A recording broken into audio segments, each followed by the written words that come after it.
အားလုံးပဲမင်္ဂလာပါကျွန်တော်ကတော့ Arctic ကေဆက်ပဲဖြစ်ပါတယ်ဒီနေ့မှာတော့ကျွန်တော်ငငယ်လေးတုန်းကအုံလက်ကိုမြင်လို့ပြီးစီးခဲ့တဲ့အချိန်လေးတွေကိုပြန်လည်သတိရစီအောင်မြန်မာမှုနဲ့ဇက်ကောင်လေးတစ်ကောင်ကိုဖန်တီးရေးဆက်ပြသပေးမှာပါပထမဆုံးအနေနဲ့ကျွန်တော်တို့sketch အရင်ချပါမယ်မြန်မာမှု character လေးမို့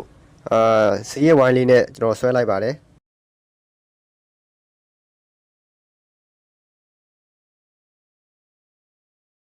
အိုင်းဆွဲပြီးပြီဆိုတော့ကျွန်တော်တို့ base color တွေလိုက်ပြီးဖြည့်ပါမယ်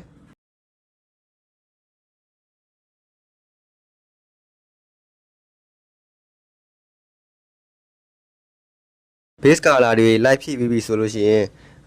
အလင်းအမောင်ကိုအကျန်းလိုက်ပြီးတော့ချပါမယ်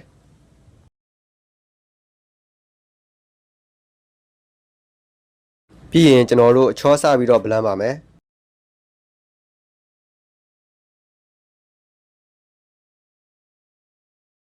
အခုဆိုရင်ကျွန်တော်တို့လိုချင်တဲ့ပုံလေးကိုရသွားပါပြီ